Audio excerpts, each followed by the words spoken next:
자, 오늘 말씀은 이제 요한계시록 강해를 쭉 하고 있는데요. 요한계시록 11장 15절에서 19절, 12장 여기 12장까지 할 거, 12장 일부까지 할 겁니다. 요한계시록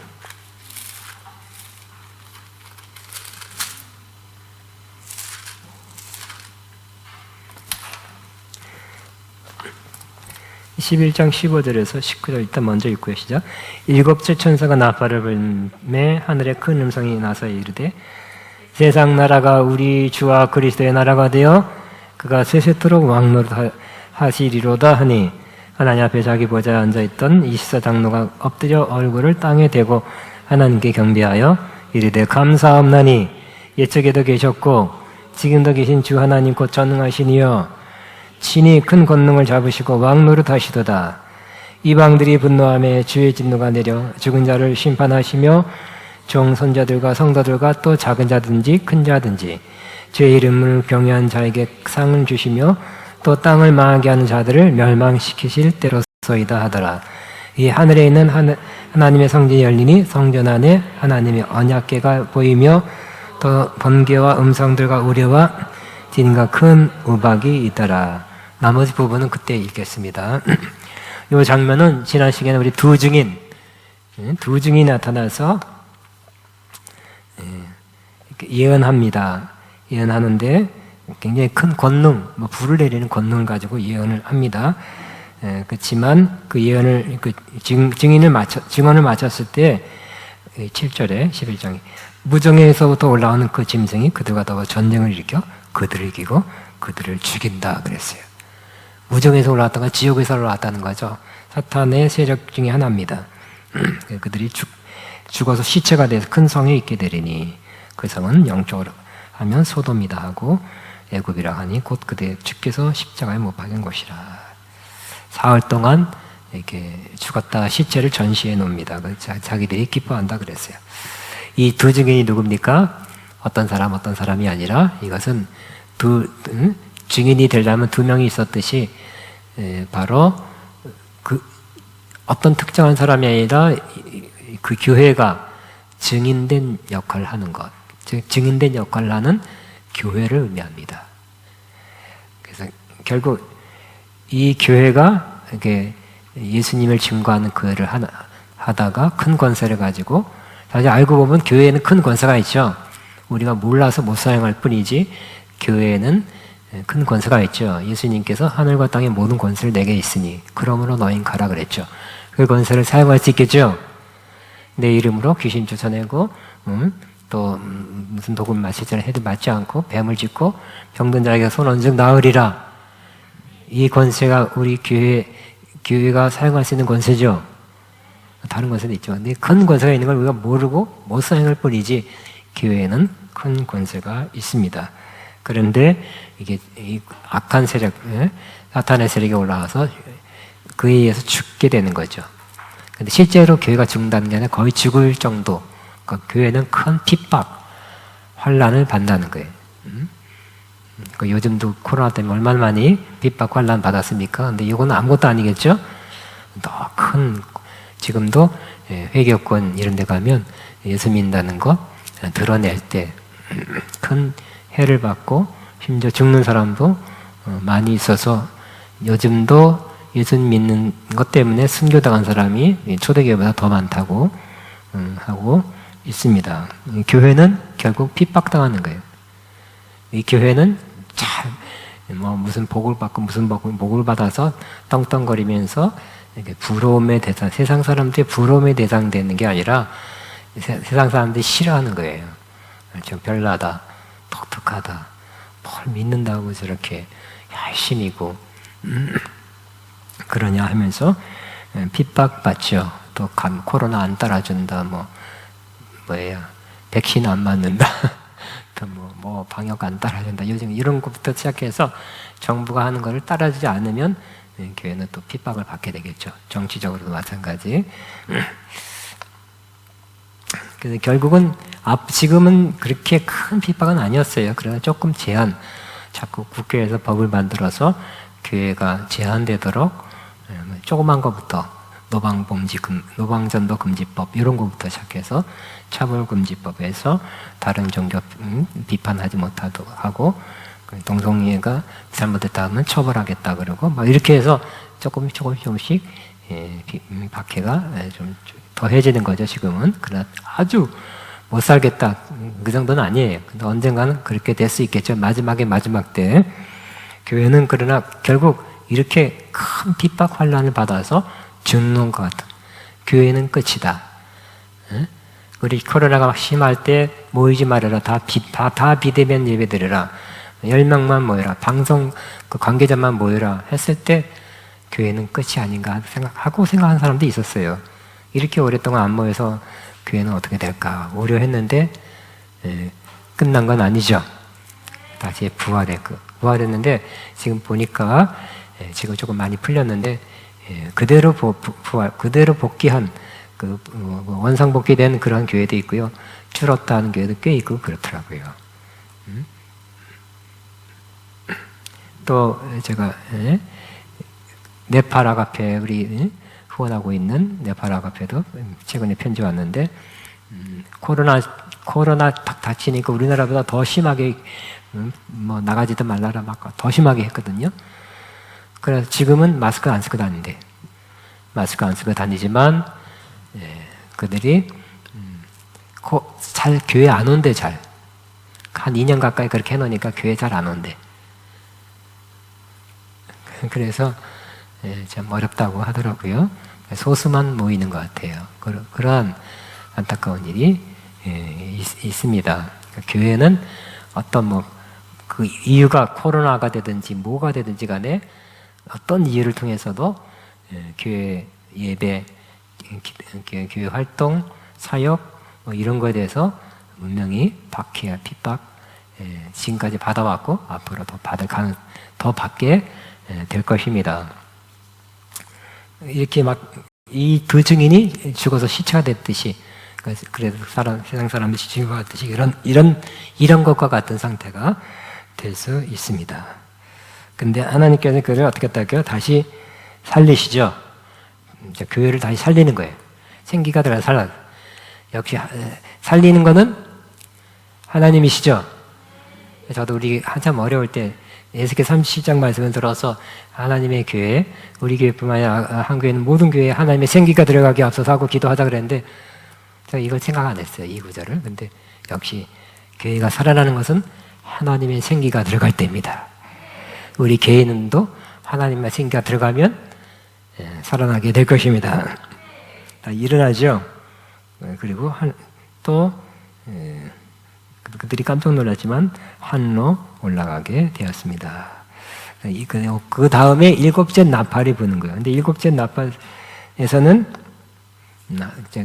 영광스러운 모습이 나타납니다. 결국 교회가 핍박받았으나 하나님에 의해서 승리하고 일어나고 부활하고 다시 하늘에 올라가게 될 때는 어떻게 된다고요? 하나님의 그 나라 통치가 완성되는 거예요. 교회는 지금 어디에 있습니까? 교회는 여기 이 땅에 있으면서 물론 이 땅에 속한 건 아니죠. 완전히 하늘로 올라갔다고는 할 수 없어요. 영적으로는 하늘에 올라갔지만 또 어떤 면에서는 이 땅에 있는 것입니다. 그러나 우리가 하늘로 올라갔을 때는 그때 다 바치고 하늘로 올라갔을 때는 그때는 하나님의 통치가 하나님 나라가 이루어지는 그날 완성된 그날이 오게 될 것입니다. 그래서 15절에 이렇게 말합니다. 7전 천사가 나팔을 불매 하늘에 큰 음성이 일어나 이르되 세상 나라가 우리 같이 있으면 시작.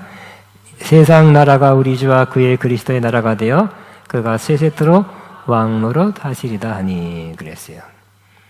그러니까 이 세상 나라가 뭐야? 우리 주와 그리스도의 나라가 되어 그가 세세토록 왕노릇 하리다. 이것이 이 요한계시록의 가장 중요한 주제라고 말할 수 있습니다. 이 요한계시록이 쓰여졌을 때 상황은 로마가 통치했죠. 핍박했습니다. 그래서 어려워지고 있었지만 결국은 어떻게 된다고요?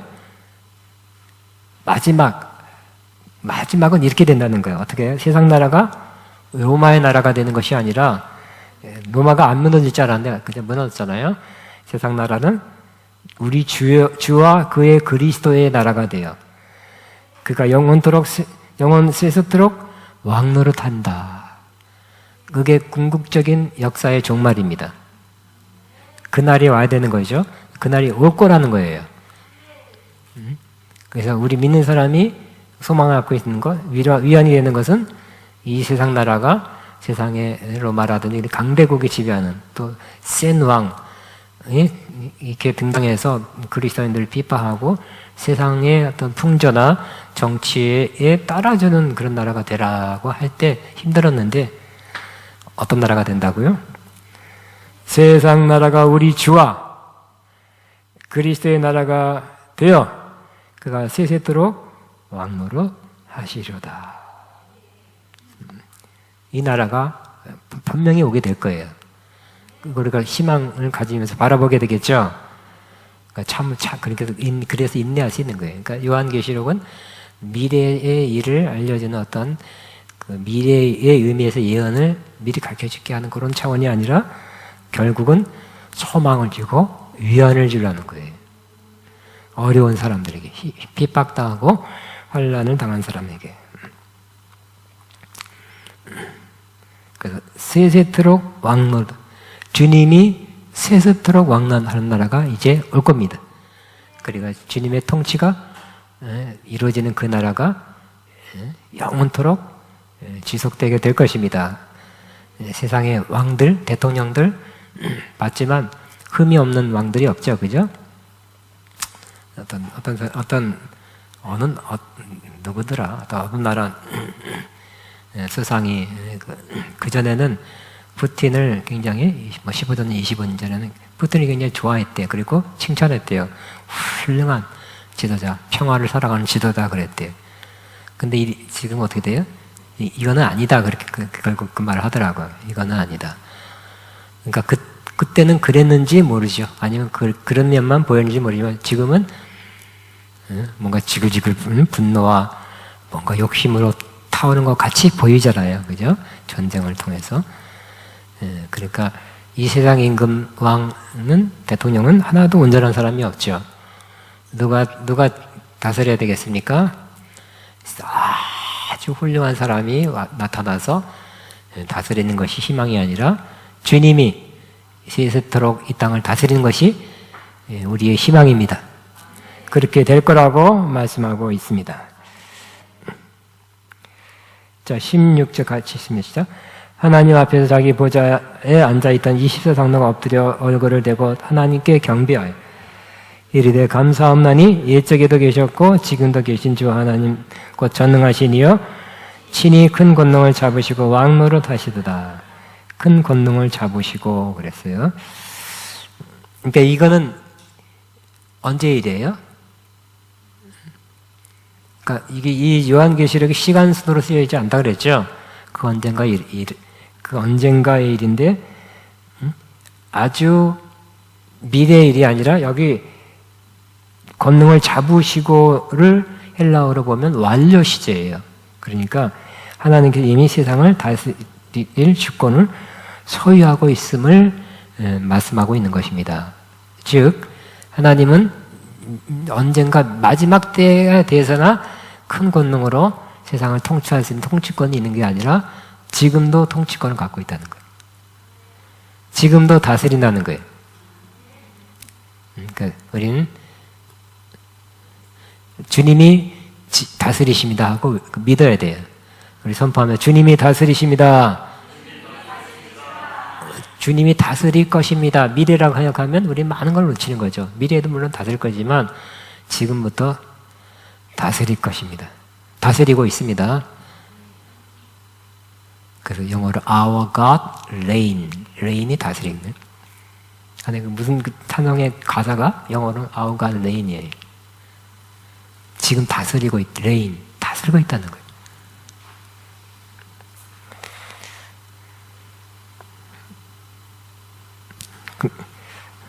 지금도 다스리고 앞으로는 당연히 더 다스릴 것이에요. 17 다시 읽겠습니다. 이르시되 감사함나니 옛적에도 계셨고 지금도 계신 주 하나님 전능하시니요 친히 큰 권능을 잡으셨고 왕노릇 하십니다 해야 되겠죠.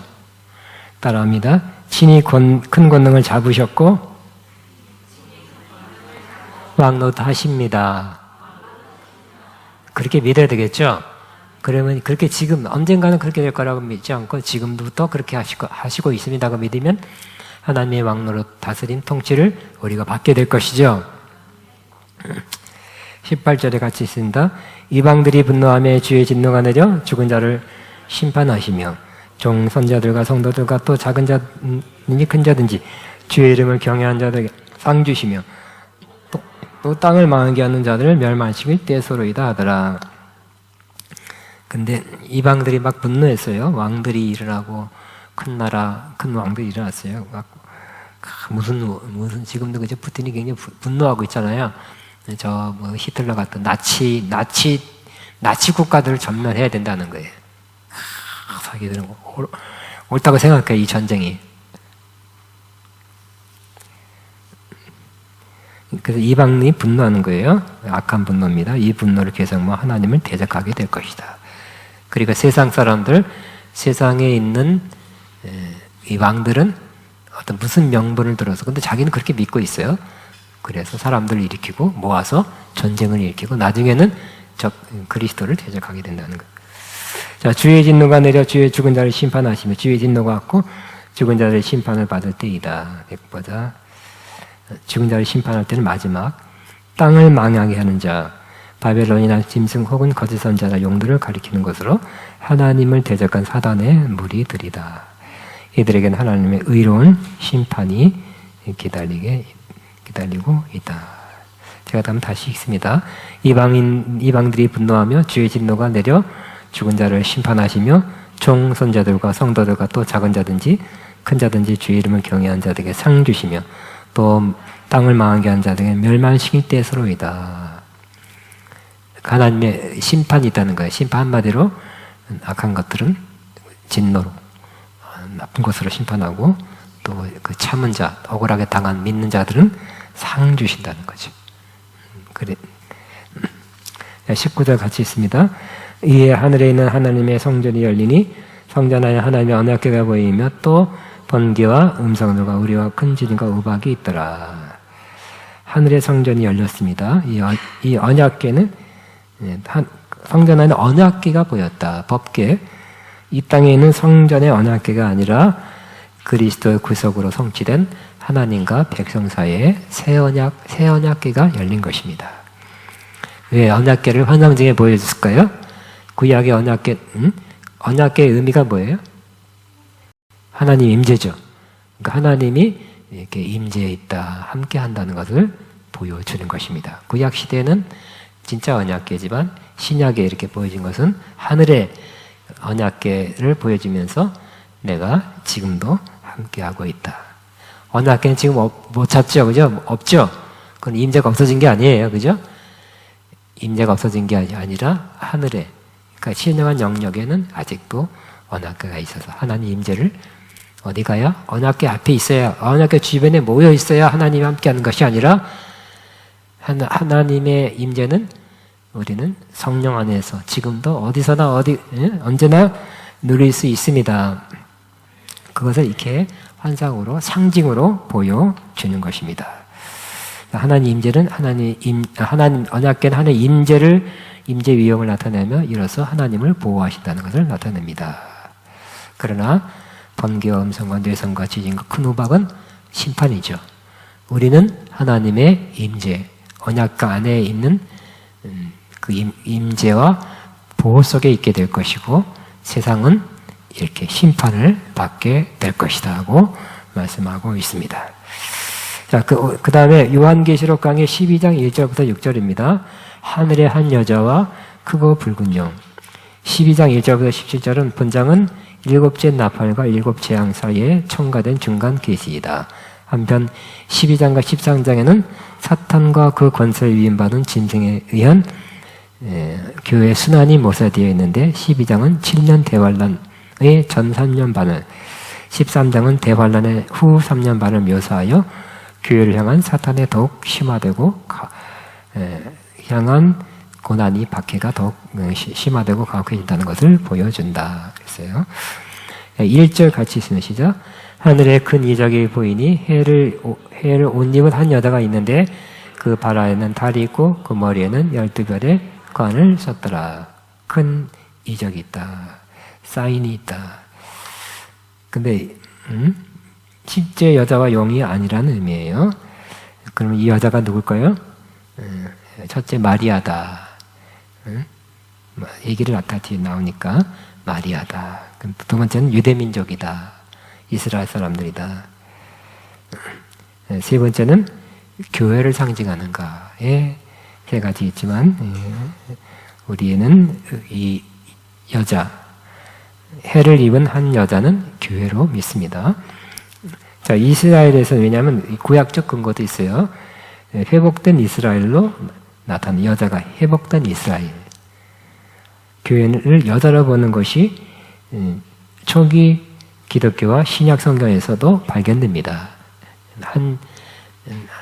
내가 한 남편인 그리스도에게 중매한다 그랬죠. 교회를 가늠하는 여인들아 뭐 이렇게 교회를 여자로 봤어요. 여자로 이렇게 칭했어요. 이 여자는 그리스도 이전과 이후에 이전에도 있었고 그리스도 이후에도 결국 있는 충성된 언약 공동체예요. 믿음의 언약 공동체. 참 언약 공동체. 또 다른 말로 교회라 할 수 있어요. 참 교회. 참 믿음의 사람들이 모인 엉터리가 아니라 참 교인들이 모인 전체로서의 교회. 이 여자는 세 가지 모습으로 묘사됩니다. 해를 입었다. 해를 입었어요.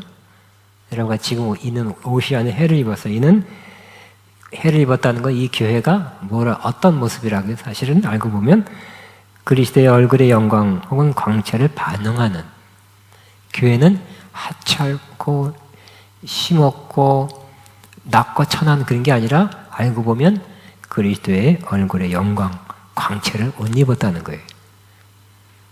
그래서 예수님은 머리고 우리는 몸이라 그랬잖아요. 그죠? 예수님이 영광 받으셨죠? 우리 붙어있는 우리도 같이 해를 입은 것 같은 영광을, 물론 주님의 영광을 옷 입은 사람들이, 옷 입은 공동체예요. 그 다음에 그 발 아래는 달이 있고 그랬어요. 발로 밟고 있다는 건 뭐예요? 통치, 다스림을 나타내고 영원성을 나타낼 수 있다 그랬어요. 그러니까 예수님이 원래 그 통치하고 다스린다 그랬는데 왜 또 여자가 그럴까요? 주님과 함께 다스리는 거예요. 우리가 주님 안에 있고 내가 주님 안에 있고 주님이 내 안에 있고 주님에게 순복해 살면 우리도 주님과 함께 다스리는 자로서 사용되겠죠. 그 머리에는 세 번째는 12면류관이 있었더라. 그래서 면류관이 12개나 되네요. 이것은 이스라엘 12지파나 12사도 혹은 이사야 62장 3절 5절에 회복된 이스라엘은 면류관을 쓰고 있는 여인으로 묘사되었다. 혹은 이 둘을 암시한 표현으로 이는 교회가 주님의 왕권에 동참한다는 것을 시사한다 그랬어요. 그래서 이 교회의 머리에는 12별의 면류관이 있다는 것은 분명히 권세, 왕의 권세를 가진 것이 교회이다고 볼 수 있습니다. 2절 시작. 이 여자가 아이를 베어 해산하게 되며 아파서 애를 쓰며 불을 짓더라 그랬어요. 아기를 뱄대요. 이 여자가 해산하게 됐어요. 해산 막 하기 직전이. 그래서 낳았어요. 이 아이는 누굴까? 세 가지 유대계라고 주장합니다. 유대계에서 기독교가 나오기 때문에 유대계가 기독교를 낳았다는 아니겠죠. 두 번째 그리스도만이다.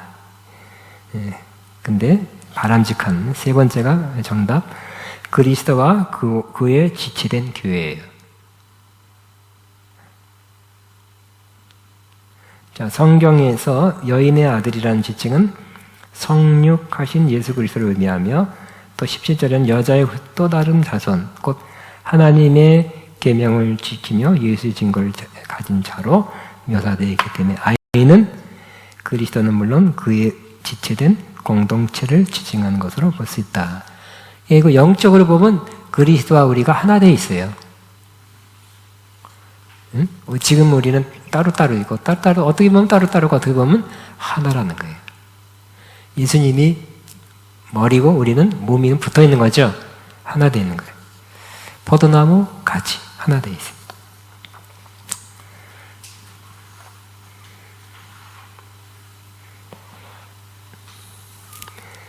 자, 그리스도의 철저한 권세가 교회에 주어져 있다. 5절인데 좀 잘못 썼나요? 자, 이 여인인 5절에도 나오고 여인 교회는 메시아인 예수 그리스도라는 새 생명을 낳기어야 해산의 고통을 겪으며 그리스도의 고난에 동참하며 인내로 그리스도의 영광을 드러낸다. 그랬어요. 이 여자의 고통이 임하는 것은 충성된 메시아적 공동체는 언제나 고난을 받아왔다는 것이다. 그래서 이 여인이 늘어버렸어요. 교회. 그리스도와 교회라 그랬죠. 그래서 결국 우리가 교회에서 나아야 되는 게 뭐라고요? 예수님이래. 응? 사도 바울도 그랬죠. 내가 그리스도의 형상이 너희 안에 이루어질 때까지 해산의 수고를 한다 그랬죠. 갈라디아서에. 예. 결국 우리가 교회 생활을 하면서 신앙생활을 하면서 우리 안에 예수님의 생명을 받게 되었는데 그 생명이 자꾸 자라게 돼서 우리 안에서 예수님이 자꾸 커지는 거, 예수님의 생명이 자꾸 커지는 거. 그래서 예수님이 마다르지만 하나님이 원하는 것은 천국 가서 다 맏아들, 둘째 아들, 셋째 아들 다 예수님 같아지는 거. 그러한 자들로 꽉 차는 거 주님이 원하는 거죠. 결국 교회는 예수님은 낳는 거라고 할 수 있어요. 여러분이 뭐가 잘 되고 뭐가 형통하고 뭐가 그런 것도 필요하겠지만 결국 예수님 같은 사람으로 자꾸 만드는 거, 낳는 거라고 할 수 있습니다. 근데 이게 쉬운 일이 아니라는 거죠. 해산의 고통이라 그래서 사도 바울도 해산의 고통, 수고가 있듯이 교회는 한 사람을 그런 사람으로 만들기 위해서 쉽지 않죠. 한 사람은 예수님 같은 사람, 성숙한 사람, 온전한 사람 만드는 것은 쉽지 않은 것이. 그래야 해야 되겠죠. 3절 같이 있습니다. 하늘에 또 다른 이적이 보이니 보라, 큰 붉은 용이 있어 머리가 7이요 뿔이 10이라 그 머리 여러 머리에 7왕관인데. 근데 붉은 용, 큰 붉은 용이 보였어요. 큰 붉은 용은 구약의 용은 사단이며 악한 왕국을 상징하며 하나님의 백성을 박해한다. 부분적으로는 1세기 로마를 상징하기도 했어요. 그렇지만 전체적으로 볼 때는 용입니다. 사탄입니다. 하나님은 7애굽 때 애굽 왕 바로를 물리치는 것이 바다의 영을 물리치는 것을 이미 이렇게 말씀했어요. 시편, 이사야, 에스겔서, 하박국서 또다시 이를 말씀하셨다. 여기서 그는 큰, 즉 메가, 거대한 권세를 가졌대요. 역시 용도 큰 권세를 가졌어요. 또 붉었다는 것은 뭘 상징할까요? 지역과 같은 큰 피의 권세. 그러니까 사람 죽이는 거죠. 사탄의 살인적인 성격을 나타내는 거예요. 머리가 7이에요. 이는 세상을 지배하는 왕의 막강한 권세, 권력을 소유하고 있음을 나타냅니다. 근데 이것은 승리의 멸류관이 아니라 찬탈한, 빼앗았죠. 아담이 범죄하게 하고 범죄한 이후에 빼앗았는 통치권을 가진, 권세를 가진 그러한 찬탈한 기만적 멸류관입니다. 불, 심을 상징하는 것으로 그 불이 10개인 것은 그가 이 세상 왕으로서 분명히 고린도후서 4장 4절에 사탄은 이 세상 임금이라고 그랬거든요. 예수님도 그랬고 요한복음 12장에 엄청난 권세를 가지고 있다는 것을 묵시적으로 상징하는 것이다. 다시 한번 3절 읽습니다. 하늘에 또 다른 지역이 보이니 보라 한 큰 붉은 영이 있어 머리가 7이요 뿔이 10이 그 여러 머리에 이거 왕관이 있는데.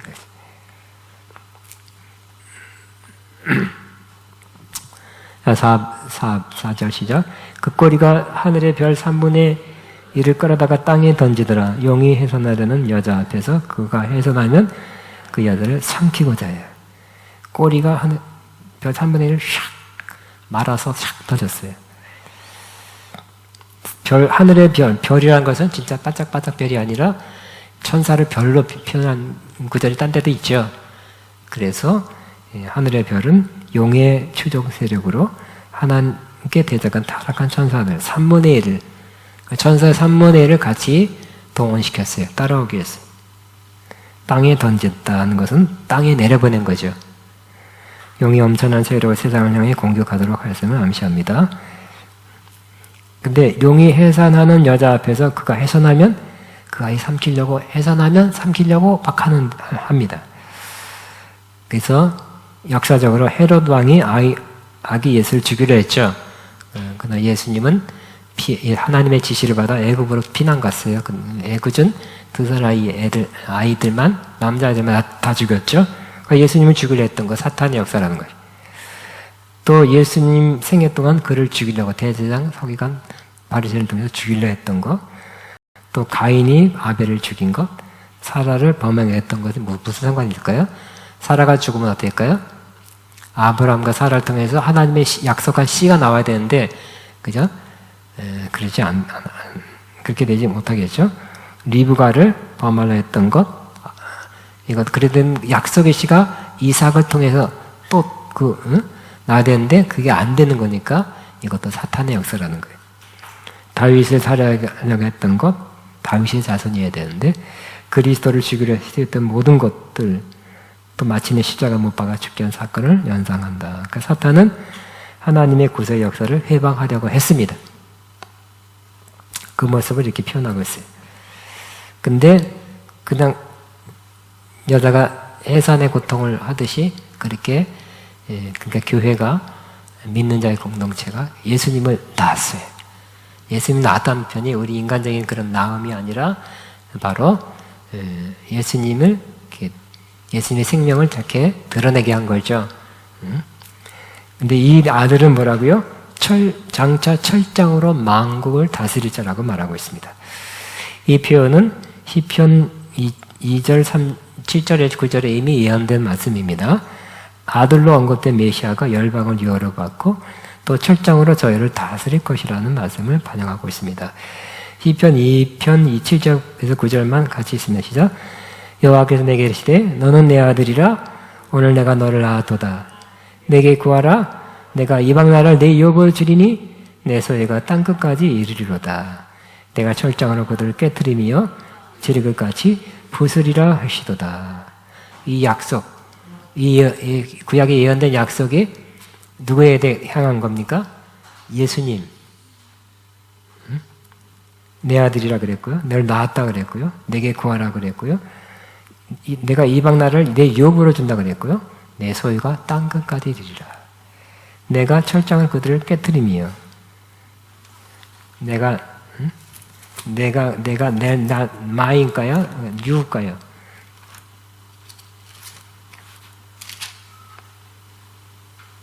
자, 내가 잘못 썼네요.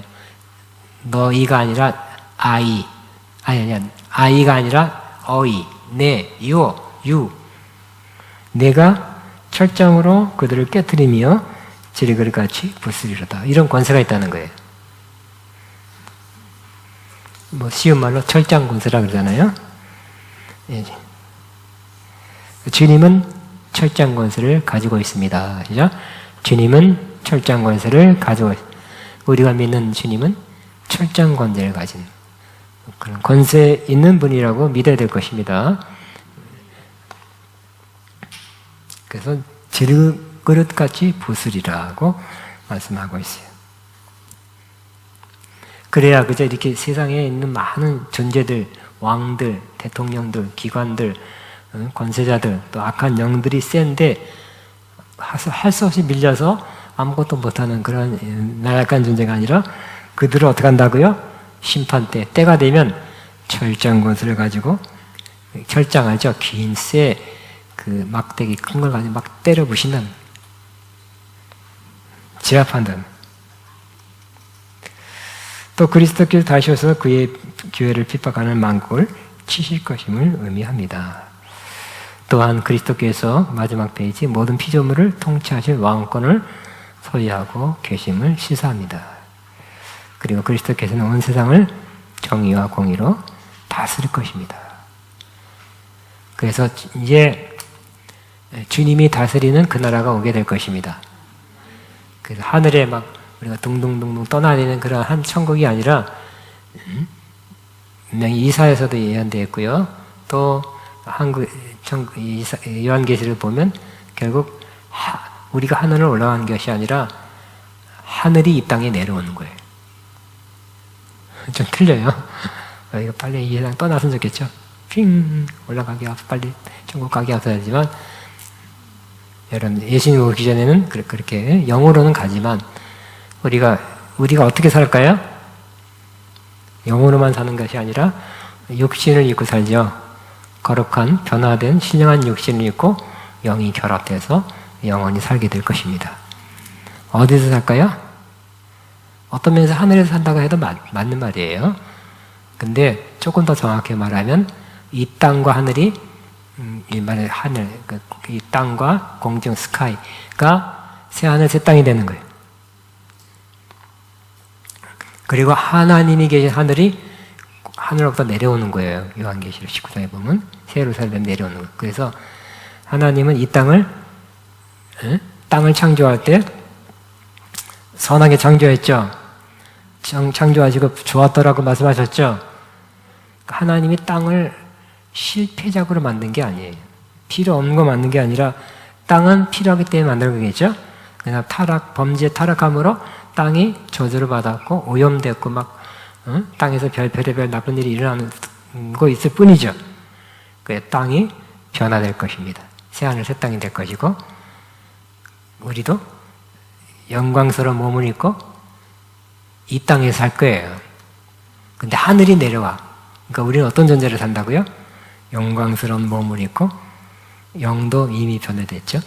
몸도 신령한 몸, 또 영원한 몸, 거룩한 몸을 입고 이 땅에 사는데, 이 땅도 막 새하늘 새 땅이라 막 엄청 좋은 땅이에요. 뿐만 아니라 하늘이 내려와서 이 땅과 하늘이, 이 땅에 살면서 하늘과 같이, 이렇게 하면 하나님 볼 수 있고, 어떻게 하면 땅에서 뭘 하든지, 그렇게 살 거예요. 아멘. 예수님도 몸을 입고 있잖아요. 그죠? 몸을 입고 있어요. 그래서 손가락 넣어봐라 그랬죠. 예수님도 그렇게 그 모습을 사실 거예요.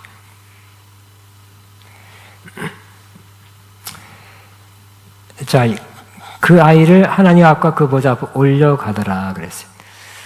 이 그리스도의 승천을 상징합니다. 올려가더라는 헬라어 헤르파테스는 원래 낚아채, 치어가다라는 의미입니다. 이는 야수가 먹이를 낚아챌 때, 빌립이 이디오피아 내시를 만나고 성령을 옮겨질 때, 바울이 나곤에 끌려 올라갈 때 교회가 휴거되는 사건에 적용되었습니다. 이는 그래서 영어로는 올려가더라를 휴거라고, 한문어 휴거라고 그러고요. 영어로는 랩처라고 그래요. 랩처. 채어간다는 뜻이에요. 팍 채가요. 어디로? 하늘로. 자, 6절에 바울이 나곤에 이끌어 올라갔을 때, 교회가 휴거될 때는 이는 메시아가 사탄의 손 못해도 철저하게 보호되어 하늘로 올려질 것을 나타낸다. 6절 같이 있습니다. 그 여자가 광야로 도망가매 거기서 1260일 동안 그를 양육하게 하여 하나님께서 예비한 곳에 있더라. 낳고 도망가요. 1260일 동안 그를 양육하기 위해 있다는 거예요. 이 광야로 도망갔어요. 광야는 어떻게 해석이 뭡니까? 여러 가지 있는 잘못된 해석은, 첫째 갈릴리 남쪽 32km 되는 곳으로 예루살렘에 거주하던 초대 그리스도인들이 로마의 침공을 피하기 위해 AD 66년 벨라로 탈출한 사건을 언급한 것이라고 주장합니다. 그러니까 실제적으로 그 이스라엘 사람들, 믿는 이스라엘 사람들이 그로 도망갔다는 거예요. 거기다, 이게 아니라는 거죠. 두 번째 해석은, 이 여자는 모친 마리아다. 그래서 마리아가 그 예수께서 태어난 애굽, 당시 애굽 시내세. 그게 애굽이 광야다. 이렇게 해석하는 사람이 있어요. 잘못된 해석이요. 바른 해석은 첫째, 교회가 핍박 가운데서 영적으로 순결한 상태를 유지하는 것을 상징합니다. 두 번째, 광야에는 죄가 있고, 근데 광야로 도망가자면 광야는 정말 좋은 곳으로 도망간 게 아니라, 광야에는 뭐가 있어요? 광야에서 죄가 있고, 시험이 있었고. 그러니까 이스라엘이 광야 갔을 때 거기서 제일 많이 졌죠. 그죠? 시험 받았고, 유혹도 있었고, 위험도 있었고, 또 광야에서 반항하다가 고라져선 심판받았죠. 심판이 있습니다. 또 음녀 역시 요한계시록 17장 3절에 보면 음녀도 광야에 거한다 그랬어요.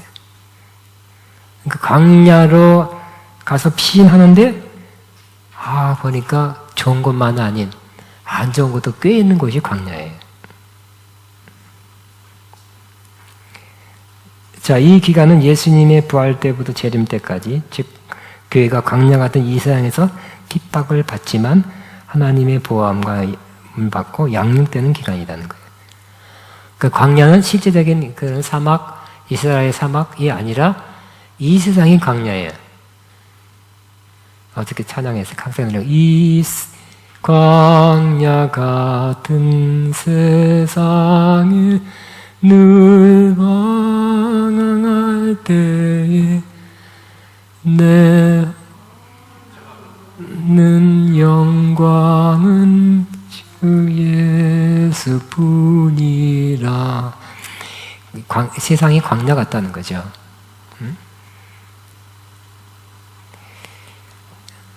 자, 근데 광야는 이렇게 시험도 있고 죄도 있고 심판도 있고 여러 가지 불편한 점이 많이 있어요. 그 세상에 우리 교회로서 믿는 살아가는 것이 그렇다는 거예요.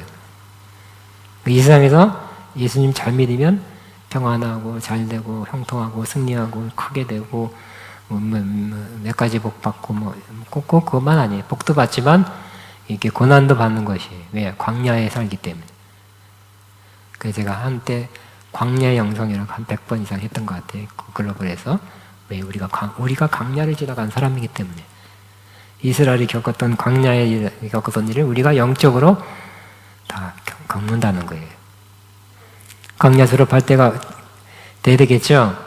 근데 광야에서 배울 건 배우고 졸업해야 돼.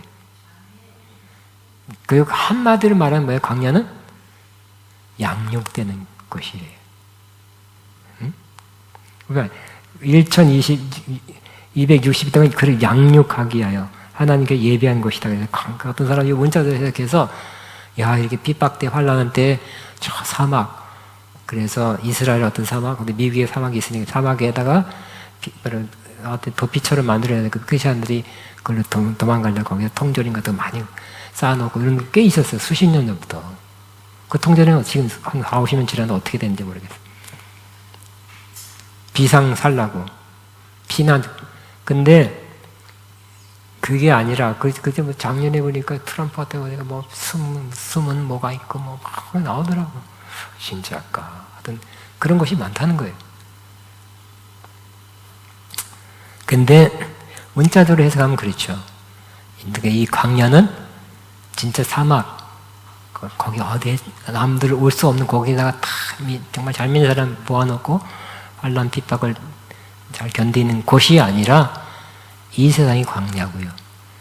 하나님이 지켜 보호하시는 것도 이 광야 같은 세상에서 우리를 지켜 보호한다는 거예요. 광야를 살게 하는 거예요.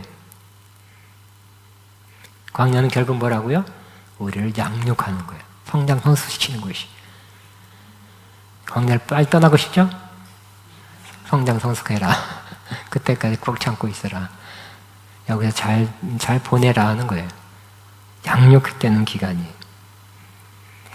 그래서 1260일은 뭐예요? 3년 반인데 이 기간은 상징이죠. 꼭 3년 반만 채우면 되는 거예요? 저는 3년 반 문자대로 해석하면 안 된다 그러죠. 여러분, 제가 볼 때 제가 신학교 처음 입학해서 21살 때 입학해서 지금까지 3년 반 만에 완전히 변화된 사람 한 사람도 못 봤어요. 3년 반에 여러분 다 온전히 변화될 수 있으니까, 다 양육될 수 있으니까 아니더라고요. 3년 반에 안 변화돼.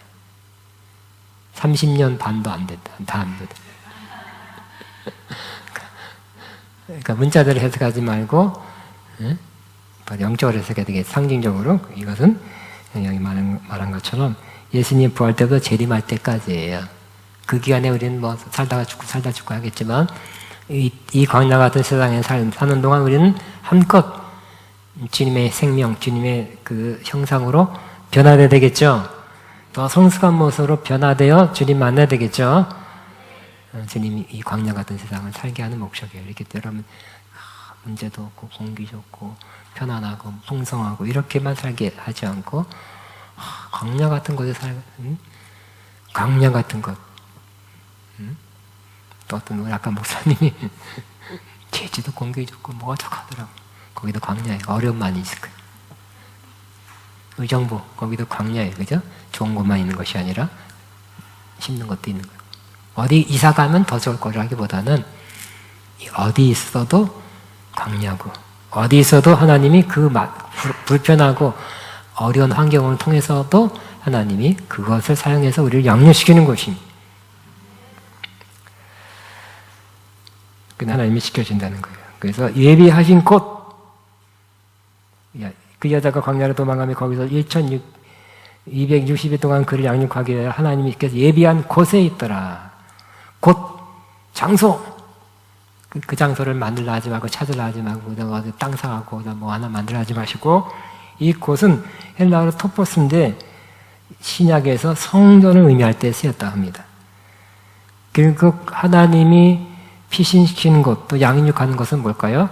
바로 하나님을 거기서 이 광야 같은 세상에서 고난 중에서도 예배하는 곳이 될 때 우리는 더 빨리 온전히 성숙하게 될 것입니다. 그래서 다시 말씀드립니다. 그 어떤 곳에 그 한적한 곳, 남들이 찾아오지 않는 곳에 거기다 뭘 만들어서 피난처 삼으려고 하지 마시고 여러분 있는 곳에 하나님 임재가 있는 곳으로 만들면 거기가 피난처예요. 거기 양육처예요. 성장하게 되는 것입니다. 거기서 하나님이 우리를 아가페에서 양육시키고 있어요. 아가페라고 문제 없을까요? 여러분 집에 가면 문제 없을까요? 문제가 있으면 문제를 통해서도 성장시키고 있다는 것을 기억하시고 속히 6절 여기다. 그래서 여기다 생각하고 시작. 그 여자가 광야로 도망하며 거기서 1260일 동안 그를 양육하기 위하여 하나님께서 예비한 곳에 있다. 하나님 예비한 곳에 있게 되기를 바랍니다. 그다 꼭 여기라 금천구 뭐지 여기가 남부순환로 1228번지 꼭 여기라는 게 아니라 하나님이 임재하는 곳. 하나님 임재하는 곳이 예비처예요. 아멘. 자, 우리 말씀 마쳤습니다. 자, 우리 찬양 하나 하고 기도하겠습니다. 뭐 할까요? 우리 또 한번 부르죠. 예. 십자가, 어저께 십자가 그늘 밑인가?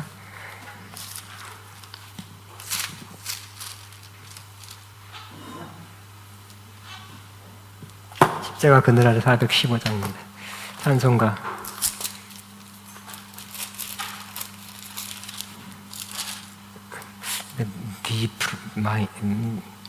디프레션 또 어떻게 되는 거야, 이거?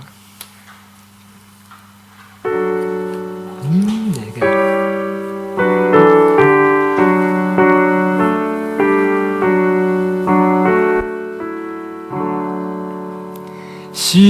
십자가 그늘 아래 나시 원하네 너의 피심이 죄인 또 짐이 무거워 이 광야 같은 세상에 늘 방황할 때에 주 십자가의 그늘에 내 신고 찾았네 내 눈을 밝히 떠서 저 십자가 볼 때 나 위에 고생당하신 주 예수 보인다. 그 영상 볼 내 맘 큰 찔림 받아서 그 사랑한다고다 눈물만 흘리네. 십자가 그늘에서 나 기리 살겠네. 나 섬오는 광채 주 얼굴뿐이라. 이 세상 나를 버려도 나간 게 없다. 내 어양없는 영광은 십자가뿐이라.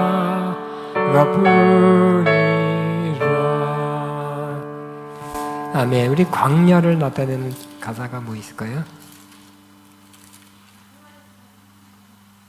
예?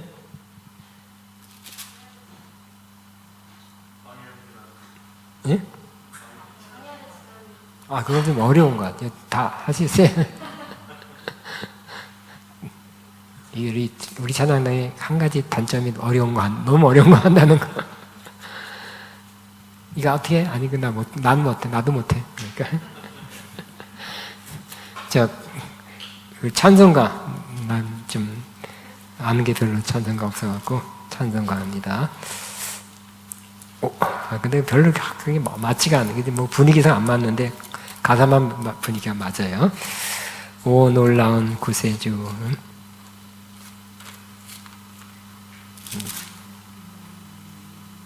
391장이네. 391장.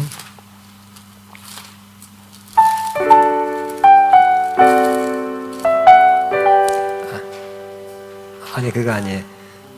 놀라운 구세주.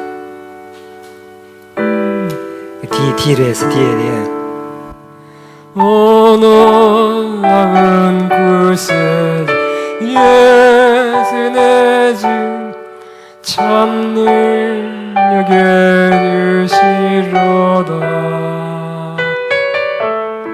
금밤이 미단정 이곳으로 내 영혼을 숨기시네.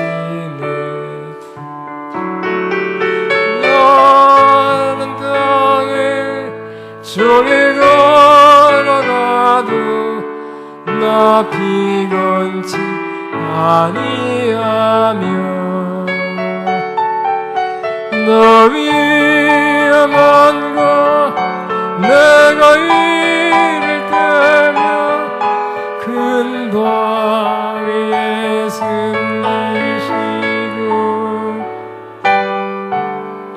주 손을 얻어주시네.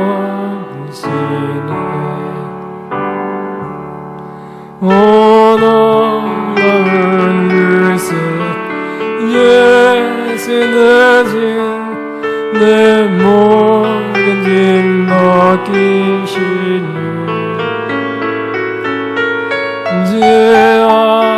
죄악에서 날 구원하시며 또 나에게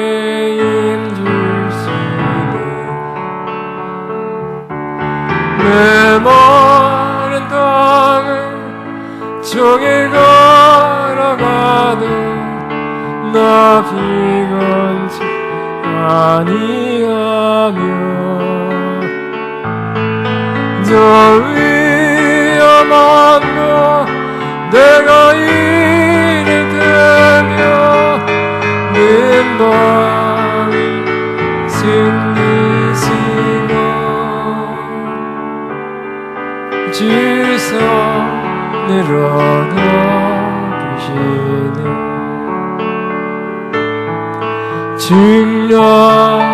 식량보다는 채우시며 늘 성령에 감아주사 큰 기쁨 증유니 찬양도로 내 믿음을 여으시네 내 마른 땅을 종일 걸어가도 나 비겁지 아니하며 저 위험한 것 내가 이를 때며 큰 밤 위에 승리시니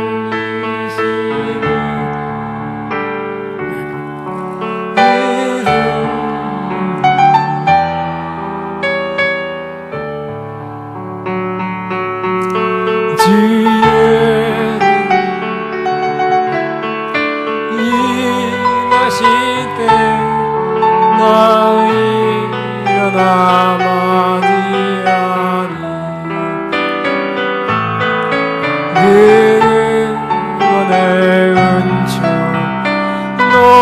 노래하리 저 천가 전사 함께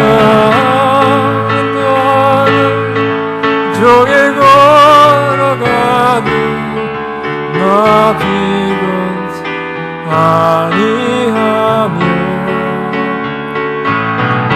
저 위험한 것 내가 이를 때며 그 맘 위에 숨기시고 주 손으로 덮으시니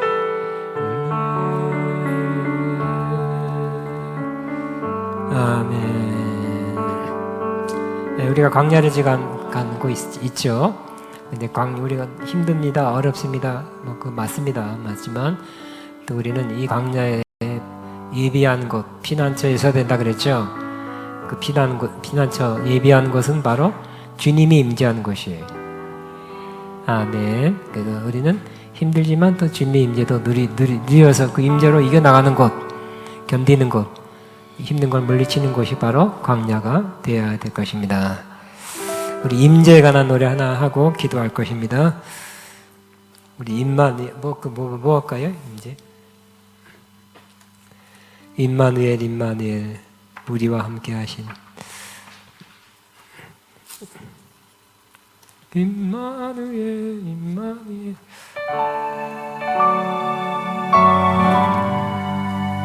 너무 높다.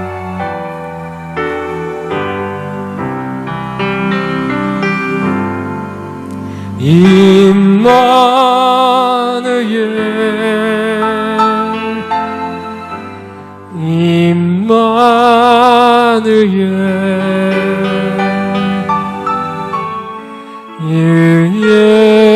이름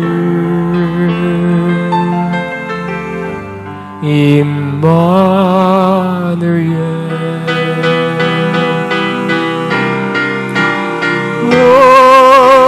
우리와 함께 계신 그 이름은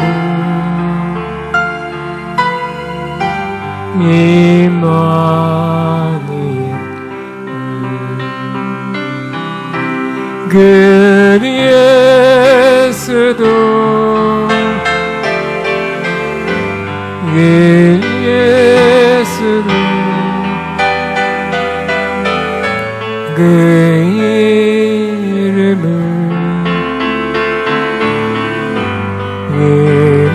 그리스도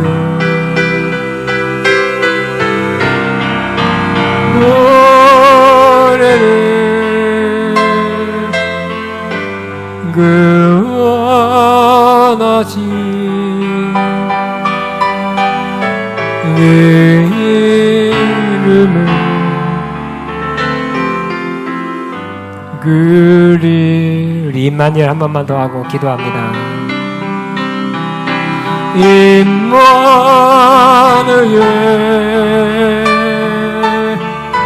임마누엘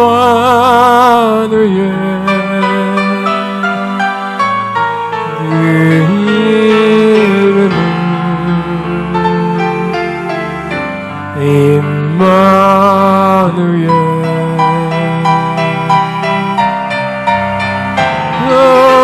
너와 함께 계신 내 이름은 임마누엘.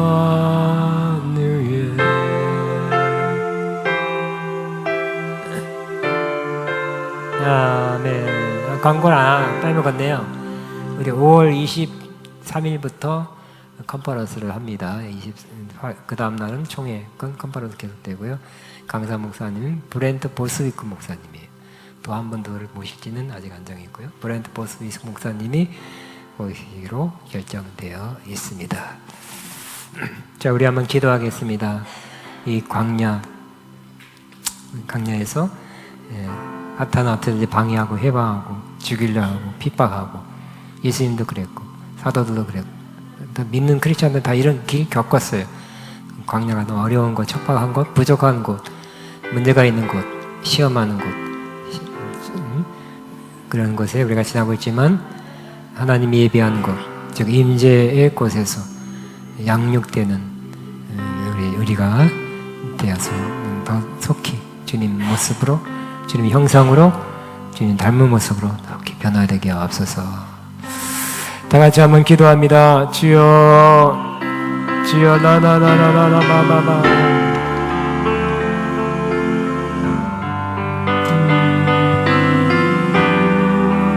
주여 감사합니다, 감사합니다. 나나나나나나나. 주여 감사합니다.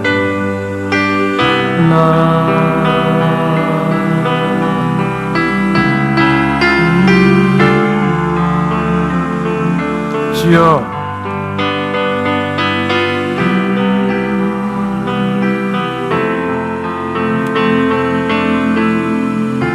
나나나나나나.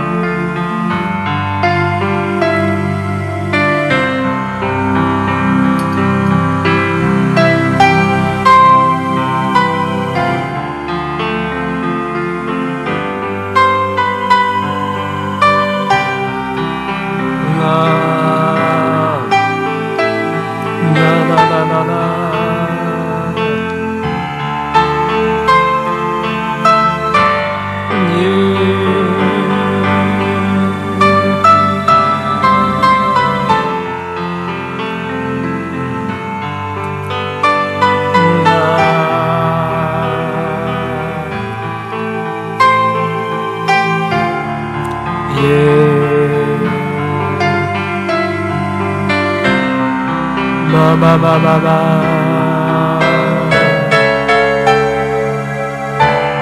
주여 야나나나나나나나나나나나나. 마마마마마.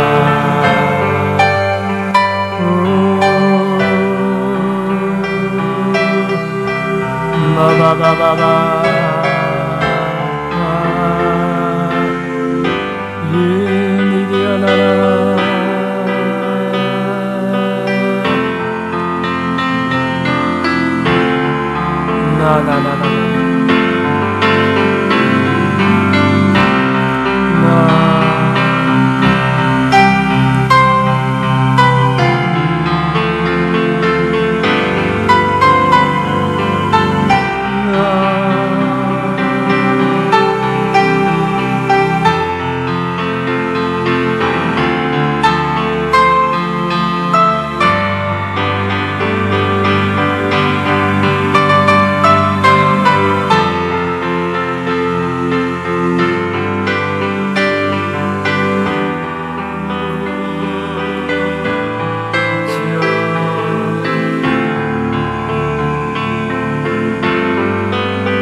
나나나나나나나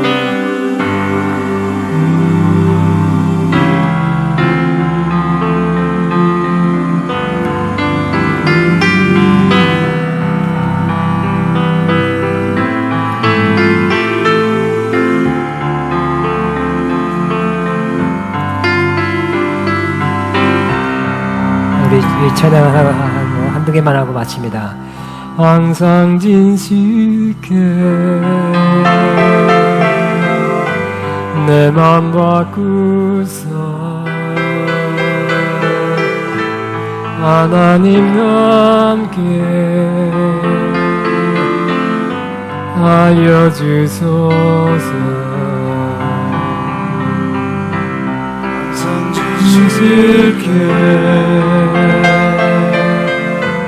내 맘 바꾸사 하나님 함께 하여 주소서. 너는 너의 아니 나는 주를 날 믿으소서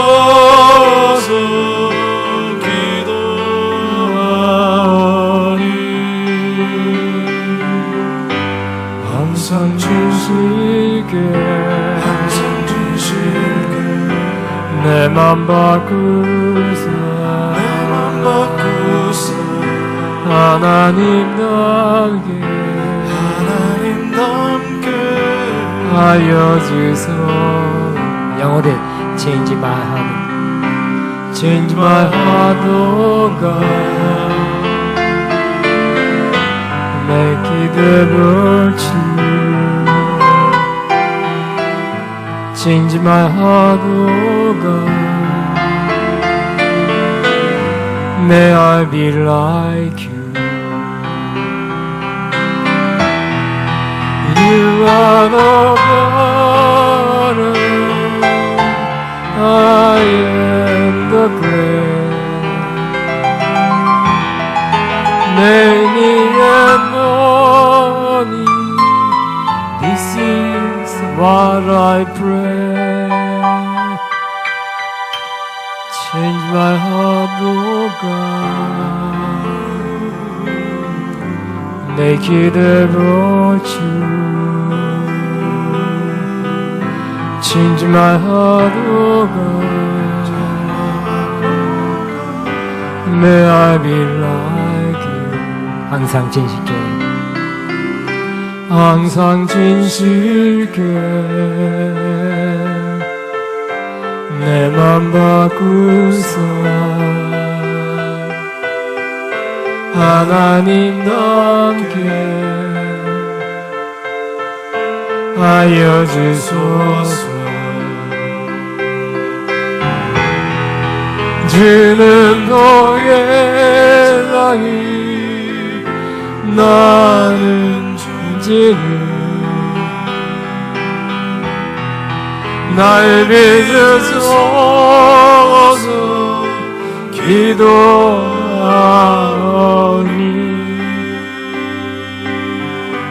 항상 진실게